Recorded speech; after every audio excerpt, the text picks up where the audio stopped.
Olá, bem-vindos a mais uma aula, né? Espero que as férias tenham sido boas, que vocês tenham conseguido aproveitar bastante. Só que agora é hora da gente retomar e da gente seguir com a nossa matéria, ok? Então eu vou começar aqui com a apresentação.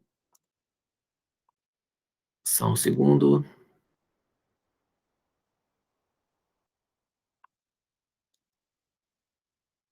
Foi. Agora a gente vai retornar para a matéria de Brasil, né? A gente estava falando sobre a Primeira Guerra, a Segunda Guerra e etc. E a gente já tinha falado do que aconteceu no Brasil durante a Primeira Guerra e a Segunda Guerra antes, né? Foi a Primeira República, também conhecida como República Velha, também conhecida pelos nomes das duas partes dela, né? Que é República da Espada e República do Café com Leite, ou República Oligárquica também, né? Tem vários nomes, é confuso mesmo. E depois a Era Vargas, né? O Vargas, vocês talvez lembrem dele, ele é o líder assim mais chamativo, mais histórico que a gente tem, que ficou anos e anos no governo, né? Ele chegou a ser um ditador, mas apesar dele ser um ditador, ele conseguiu fazer coisas boas, ruins também, claro, né? Mas muitas coisas boas. Ele normalmente é lembrado mais pelas coisas boas do que pelas ruins, e o público gostava muito dele, a população é, era muito grata às coisas ali que ele fez, né? Aqueles direitos trabalhistas todos, etc. Na última vez que a gente olhou para o Brasil, a gente estava no final do governo dele, né? A gente tinha tido a Segunda Guerra Mundial rolando, e o Brasil ele lutou ali ao lado dos países capitalistas democráticos. Para a gente lembrar um pouquinho, né, de como é que é a situação ali da Segunda Guerra, aquelas tensões da entreguerras que viraram o sentido, o motivo da própria guerra, né? A gente tinha os três modelos ali de países, os países capitalistas democráticos, também conhecidos como liberais, que eram Estados Unidos, França e Inglaterra, os países capitalistas totalitários, Alemanha, Itália e Japão, os nazistas, fascistas, e os países comunistas, que era basicamente aquela união de vários países ali, a Rússia é muito grande e o resto muito pequeno, que formava a União Soviética. Também tinha outros países comunistas pequenos, né, pipocando, a China, por exemplo, mas o mais importante era isso daí. Então, quando a guerra rolou, se juntou os outros dois lados contra os capitalistas totalitários fascistas, né?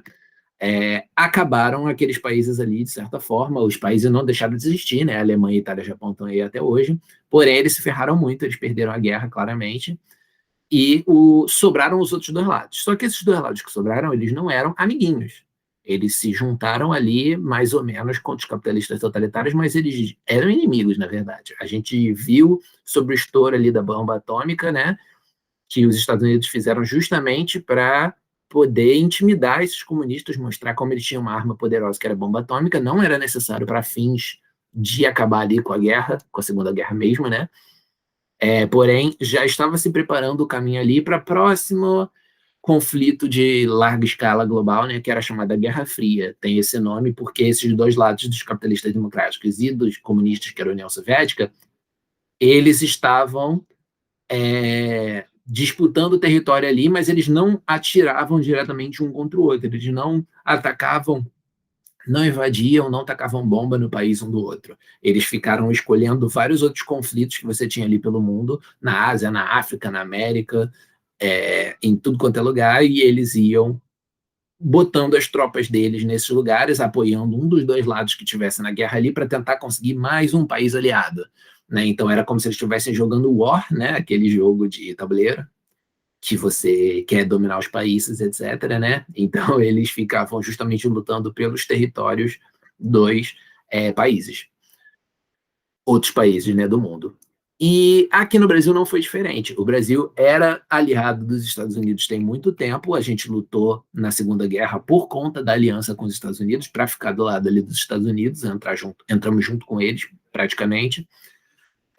E para os Estados Unidos era muito importante ter esse ponto aqui, geograficamente, né? O Brasil era muito interessante para ser uma passagem no Oceano Atlântico, para quando os Estados Unidos quisessem fazer comércio usando o Oceano Atlântico, e também por ser um país central aqui na América do Sul, um país muito influente na América do Sul, então os Estados Unidos usavam já de longa data o Brasil como um centro ali de um aliado central deles, né, para que eles tivessem influência aqui na América inteira, né? Os Estados Unidos sempre, desde o início lá do imperialismo, ele já tinha aquela doutrina Monroe, né, de que a América é para os americanos. Então, quem praticava imperialismo sobre a América era principalmente os estadunidenses, né, dos Estados Unidos da América. Então, a América para os americanos é meio que um trocadilho, porque ao mesmo tempo americanos quem mora no continente América e americano quem mora nos Estados Unidos da América, né? Então, a lógica era bem essa de dominar a gente. Então, eles queriam influenciar muito na política. Até o momento que estava lá na República Velha, o Brasil era, digamos assim, um peãozinho, né? Era um país que aceitava fazer todo tipo de coisa que os Estados Unidos quisessem e que as outras potências aliadas da gente quisessem. Mas quando entrou o Getúlio Vargas, por mais problemas que ele tivesse, eu não estou aqui para defender ele, dizer que ele era incrível, coisa nenhuma. Mas por mais que ele tivesse defeitos, ele pelo menos buscou tornar o Brasil livre dessa influência imperialista. Ele tentou nacionalizar a economia, ele tentou criar uma ideia de nacionalismo, da gente se entender como um país que podia ser grande e buscar o crescimento do próprio Brasil sem ter que ficar sob o controle dos outros países. Então, aquilo foi muito bom para o Brasil, foi um dos melhores lados do governo do Vargas, porém incomodou países externos que gostavam de ter o Brasil sob seu controle, como era o caso dos Estados Unidos. Então, a gente vai ver que os Estados Unidos têm uma força muito grande na história do Brasil a partir dali, de tentar acabar com aquele legado ali do que o Vargas tinha feito, das coisas boas que o Vargas tinha feito. A gente vai ter uma divisão mundial ali entre os capitalistas e os comunistas, e a gente também vai ter uma divisão muito grande aqui no Brasil entre dois lados que eram capitalistas.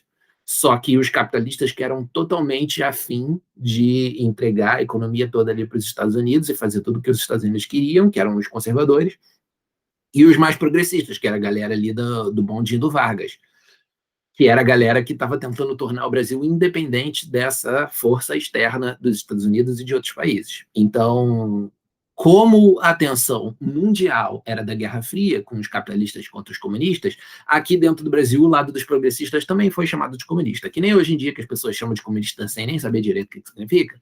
Naquela época também isso acontecia. E o lado do Vargas e o lado de todos os descendentes políticos ali do Vargas, todos os caras que seguiam os ensinamentos, digamos assim, do Vargas, né? Seguiam o estilo político do Vargas, as atitudes do Vargas. Esses caras todos foram chamados de comunistas sem serem. O Brasil nunca teve risco nenhum de se tornar comunista. Isso é mó balela. Não é verdade, simplesmente não é verdade. Já teve comunistas aqui no Brasil, com certeza. Até hoje tem ainda um ou outro, mas nunca foi forte, que nem as pessoas gostam de dizer. Isso sempre foi uma propaganda que era feita para influenciar em alguma coisa aqui da nossa política, para que a gente fosse em determinada direção ali política, né? Acusando o outro lado que estivesse desejando coisas diferentes de ser comunistas. Então, nessa época aqui, não vai ser diferente, pelo contrário, a gente vai ver uma força enorme dos Estados Unidos. E eu estou antecipando isso porque a gente vai ver a matéria de Guerra Fria depois. Mas fica muito difícil a gente entender esse período daqui, de por que queriam tanto derrubar o Vargas, de por que queriam tanto acabar com tudo que o Vargas tinha feito, se a gente não entender essa questão do Brasil na escala global, essa questão do Vargas ter feito o Brasil despontar como um país que era dele mesmo, né, que fazia os seus próprios interesses.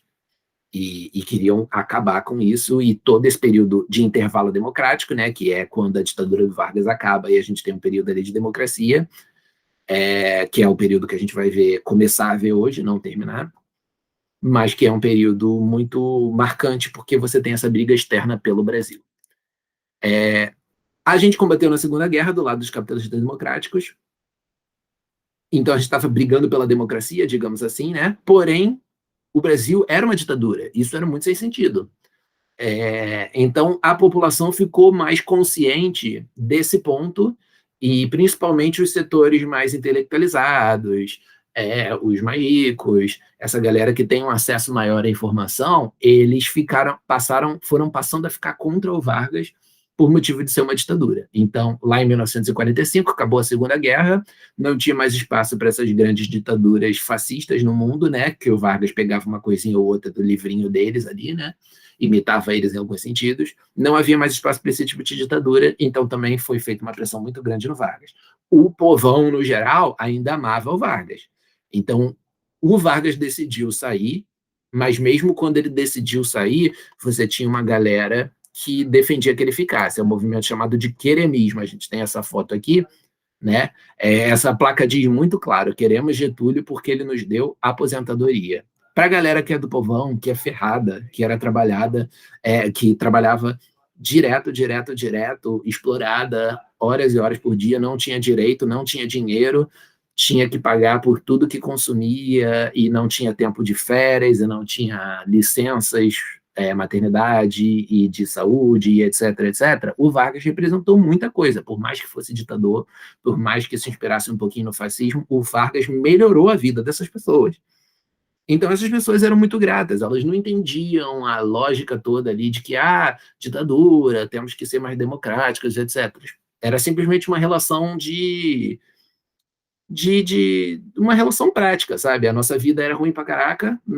Durante o governo do Vargas, ela melhorou um pouco por conta dessas coisas, tipo a aposentadoria que o Vargas nos deu, e a gente não vai aceitar que tirem o Vargas. Então, a galera fez muito essa pressão, mas como o próprio Vargas ele resolveu renunciar ao cargo, deu certo, e o Vargas deu certo a força dos que eram contra o Vargas, e o Vargas saiu. Só que não deu tão certo, porque a gente vai ver que mesmo o Vargas saindo e abrindo de fato para você ter eleição, o fato de que ele era super popular fazia com que os candidatos que ele apoiasse, ou em determinado momento, ele mesmo se candidatando a presidente, o lado do Vargas ganhava. Então, durante todo esse período de intervalo democrático, os conservadores sempre indo contra quem quer que o Vargas estivesse apoiando, e o Vargas apoiando o outro lado, então esses dois lados sempre brigando, esse lado aqui chamando de corrupto, chamando de ditador, chamando de tudo que podia, chamando de comunista, chamando de tudo, e o lado do Vargas ainda sempre mais forte, porque o fato de que o Vargas tinha ajudado a população, essa população não esquecia, e além disso o Vargas era super carismático, ele tinha feito propaganda pra caramba durante o governo dele, convencendo as pessoas do que ele queria,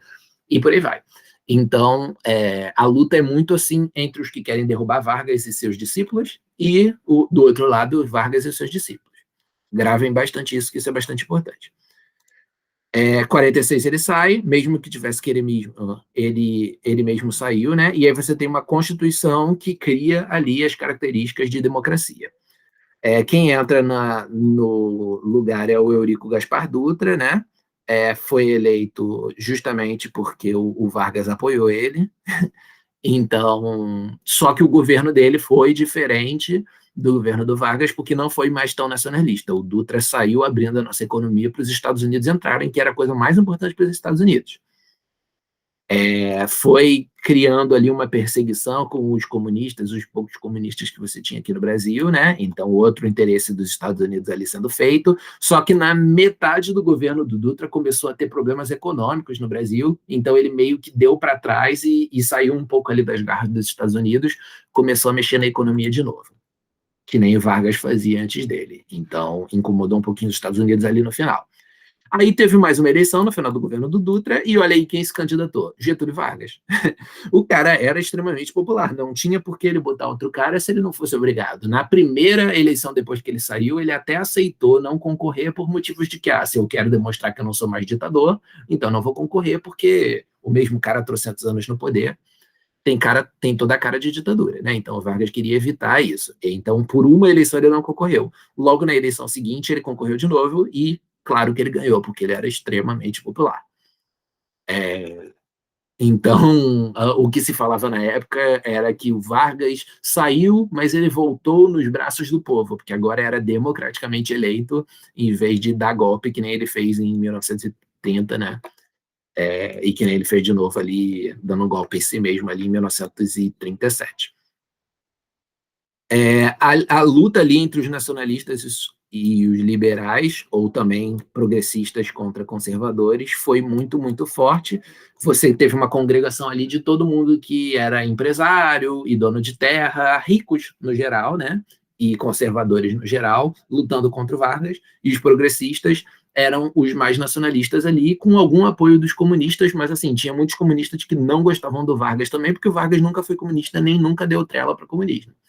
Ele, pelo contrário, quando o Vargas estava no poder, ele, pela primeira vez, né, ele perseguiu os comunistas. Mas era o lado mais apoiado ali pelos intelectuais e pelos trabalhadores, né, do povão. Em termos de partido, os conservadores eles tinham um principal partido que se chamava UDN, e os dois principais partidos ali do lado dos progressistas eram PTB e PTN. Só que aí, quando o Vargas estava no poder, de novo, né, a força contra ele ali da galera tentando derrubar ele foi aumentando mais ainda. Ele fez algumas coisas extremamente polêmicas para essa galera conservadora que queria ser capacho dos Estados Unidos, né? Que foi a primeira criação da Petrobras, essa empresa de petróleo que a gente tem até hoje em dia, representou suficiência energética, representou que o Brasil conseguiria investir na sua própria indústria sem precisar comprar petróleo dos outros, porque a gente faria a nossa própria extração, refino, etc. Ele também aumentou em 100% o salário mínimo. Ele percebeu que o trabalhador da maioria dos espaços urbanos era extremamente pobre. Então, ele aumentou o mínimo de salário que você tinha que dar para melhorar a vida dessas pessoas. De novo, o povo adorou, mas os conservadores odiaram, falaram que era comunismo, falaram que estava tentando fazer uma revolução ali na sociedade, que não podia, etc. E o principal opositor dele era o Carlos Lacerda, sempre acusando ele de corrupto, sempre acusando ele de todas as coisas ruins que podia. Só que acontece que o Carlos Lacerda ele sofreu um atentado que era para tentar matar ele. Deram um tiro nele, mas errou e pegou, em vez disso, o major da aeronáutica que fazia a segurança dele, chamado Rubens Vaz. O Rubens Vaz morreu e o Carlos Lacerda ele só tomou um tiro na perna. Mas claramente era atentado para tentar matar, então ficou um clima bem estranho. As investigações, na época, elas apontaram o Gregório Fortunato, que era o chefe da segurança de Vargas, como mandante do crime. Agora, o fato é esse, né, que as investigações apontaram.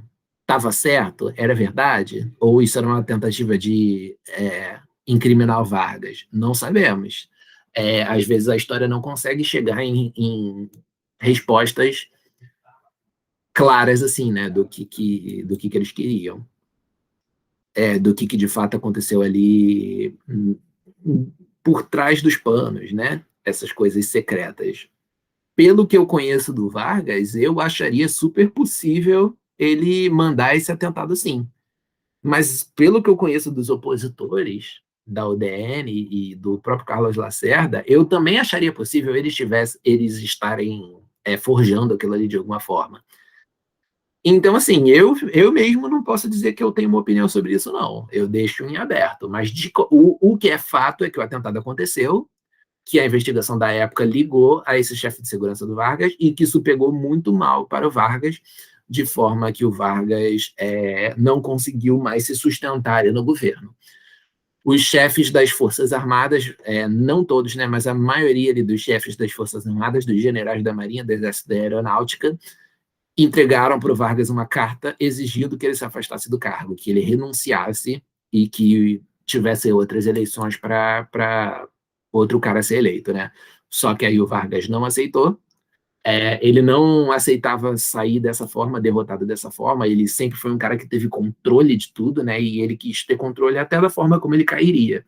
Então ele fez uma coisa extremamente ousada que até hoje em dia as pessoas discutem as motivações dele e de fato foi algo muito marcante. Ele se suicidou, ele deu um tiro no próprio peito. Até hoje tem gente que diz que não, ele não fez isso, que deram um tiro nele, porque ninguém se suicida dando tiro no peito. Isso não é verdade. Claro que a gente não tem como ter certeza se ele se suicidou mesmo ou se suicidaram ele, porque só se a gente estivesse lá para a gente ter essa certeza. Mas por tudo que a gente conhece do Vargas e tudo que foi estudado ali do momento do suicídio e etc., parece ser só balela, parece ser só rumor mesmo, essa coisa de que mataram ele. Repito, a gente não tem como saber. Toda essa época aí é época de fatos de dupla interpretação e que a gente não sabe bem o que acontece por trás dos panos, então é meio difícil de dizer. Mas se eu tivesse que colocar minha mão no fogo, eu diria que ele se matou sim. Eu acho que era a cara do Vargas se matar para cair, até cair da forma como ele desejasse, né? Antes de se matar, ele deixou uma carta. A carta era com a letra dele, então não parece ser forjada, mas nessa carta ele diz que estão tentando derrubar o país, não estão tentando apenas me derrubar, e eu vou me matar como uma forma de demonstrar o que está acontecendo e chamar atenção para o que está acontecendo.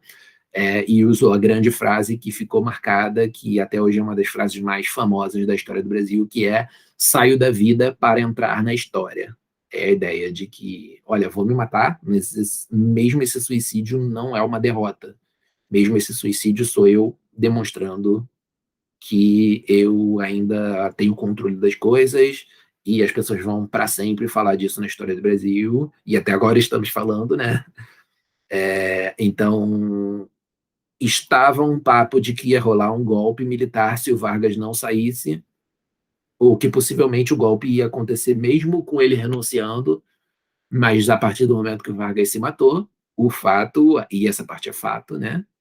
Sabemos que desde esse suicídio, fosse suicídio ou não, o golpe não aconteceu. Ele demorou mais 10 anos para acontecer, então só em 1964 que começou a ditadura militar. A gente vai ter mais alguns governos aí democráticos, e adivinhem só, os candidatos ali que seguiam a linha do Vargas continuaram ganhando até 1964, quando a ditadura foi começada aqui no Brasil, né? Então o Vargas, de certa forma, esse suicídio de fato não foi uma derrota, né? Foi uma vitória, mas ainda é um grande momento interessante aí da nossa história.